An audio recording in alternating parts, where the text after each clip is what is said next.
झारखंड विधानसभा के बजट सत्र में कल्पना सोरेन ने रेलवे को लेकर सवाल खड़ा किया।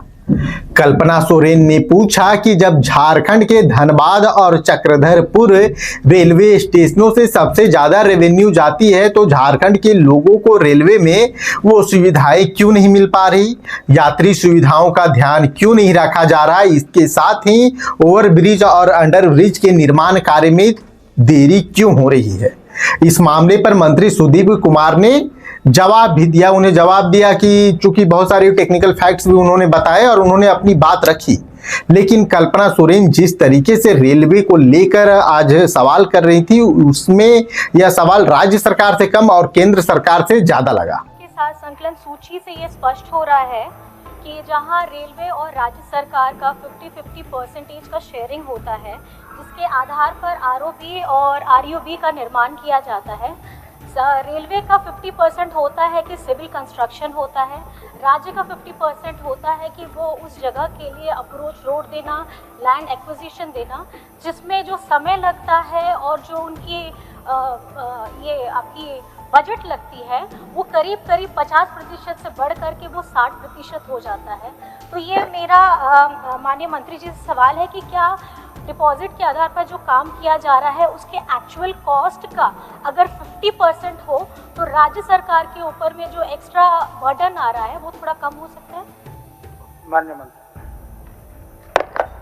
माननीय अध्यक्ष महोदय, माननीय सदस्य के द्वारा राज्य हित में एक बड़ा महत्वपूर्ण प्रश्न लाया गया है और यह महत्वपूर्ण प्रश्न रेलवे से संबंधित है। रेलवे देश के साथ साथ इस राज्य की भी बहुत महत्वपूर्ण धमनियां है, जिससे संचार का साधन है, चाहे माल ढुलाई हो चाहे यात्रियों की ढुलाई के विषय हो।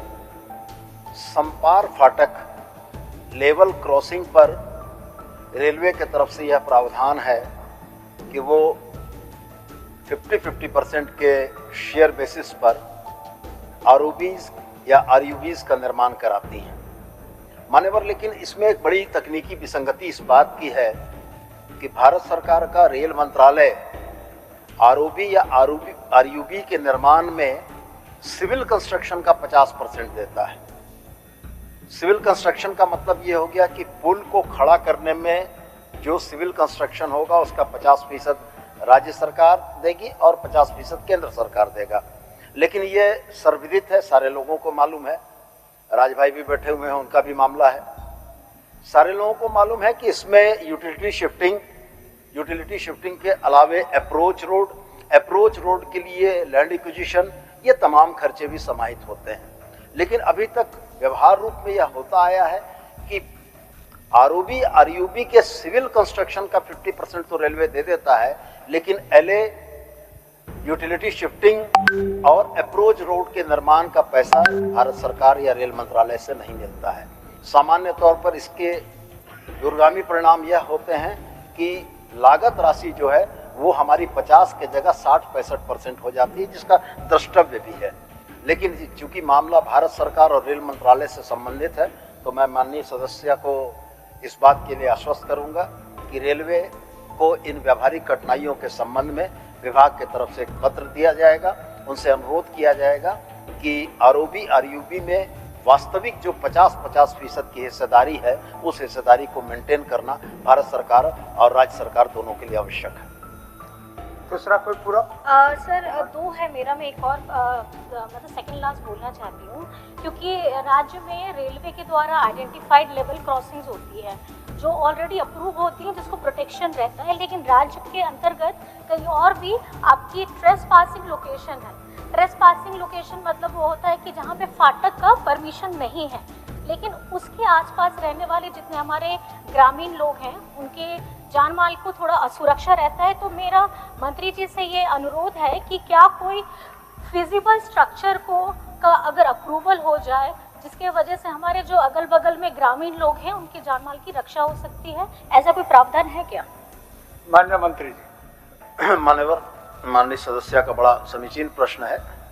वास्तव में रेलवे के जो नियम है वो यह कहते हैं कि जो red level road level crossing होगी, संपार जहां पर फाटक होंगे, सिर्फ वहीं पर आरओबी या आरयूबी बनाने के लिए रेल मंत्रालय पैसा देता है। जो ट्रेसपासिंग लोकेशंस हैं, जैसे कि बस्ती के बीच से रेल लाइन पास कर रही हो तो लोग आना जाना करते हैं, और जिन जगहों पर रेलवे ने उनको संपार फाटक के तौर पर चिन्हित नहीं किया है, वहां पर भारत सरकार या रेल मंत्रालय के द्वारा कोई भी पैसा प्राप्त नहीं होता है। तो निश्चित रूप से जनहित में एक महत्वपूर्ण प्रश्न है कि हम लोग भारत सरकार रेल मंत्रालय से आग्रह करें कि टीवीयू माने ट्रैफिक वर्दीनेस के हिसाब से जहां आरओबी आवश्यक है आरओबी हो, जहां आरओबी आवश्यक नहीं है वहां पर रोड अंडर ब्रिज बनाकर ग्रामीणों को आवागमन की सुविधा दी जा सकती है। चूंकि इसमें दुर्घटनाएं भी होती हैं और लोगों की जान भी जाती हैं, लेकिन ये दोनों ही विषय चूंकि भारत सरकार से संबंधित हैं, तो मैं विभाग के माध्यम से एक आग्रह पत्र इन विसंगतियों को लिखित करते हुए भारत सरकार को भेजना चाहूँगा। अध्यक्ष महोदय, मेरा आखिरी सवाल है। जब मैंने अपना वक्तव्य दिया था उसमें मैंने ये बताया था कि झारखंड में खास करके भारतीय रेलवे की तरफ से जो हमारा मैक्सिमम हेवी लोडिंग स्टेशंस हैं वो आपका धनबाद और चक्रधरपुर है, और साथ ही अगर आप देखें तो रेलवे का जो रेवेन्यू है उसका मैक्सिमम पार्ट्स में झारखंड का योगदान रहा है। उसके बावजूद झारखंड में हमारे चाहे रेलवे की क्रॉसिंग हो, चाहे आरओबी हो, आरयूई हो, या हमारे यात्रियों की सुविधाओं हो, उसके लिए बहुत हमने लंबे गैप का हम लोगों ने इंतज़ार किया है कि हमारे यात्रियों को वो सुविधा मिले। तो मैं माननीय मंत्री जी से ये पूछना चाहती हूँ कि क्या राज्य सरकार, केंद्र सरकार के रेलवे डिपार्टमेंट इनके सामने अपनी मांग रखते हुए झारखंड में हमको जो रेलवे को हम आय देते हैं और हमारे राज्य के यात्रियों के लिए जो सुविधाएं हैं या आधारभूत संरचना है उसके बीच में जो असंतुलन है उसको सुनिश्चित करते हुए, उसको रेखांकित करते हुए क्या कोई नया प्रस्ताव या कोई पहल मंशा रखती है कि हमारे राज्य के वासियों के लिए, क्योंकि जो भी हम सवाल उठाते हैं वो राज्य के लोगों की, जनता को सुरक्षित और उनको सुरक्षित महसूस कराने के लिए सवाल उठाते। तो मैं ये प्रश्न पूछना चाहती हूँ अध्यक्ष महोदय। माननीय मंत्री, मान्यवर, झारखंड का सौभाग्य बोलिए या दुर्भाग्य बोलिए, झारखंड में रेल लाइनों का रेलवे का अधिष्ठापन जो हुआ था वो नागरिकों की सुविधा के लिए नहीं हुआ था, माल ढुलाई और खनिजों की सुविधा के लिए हुआ था। परिस्थितियां मान्यवर एक वही हैं।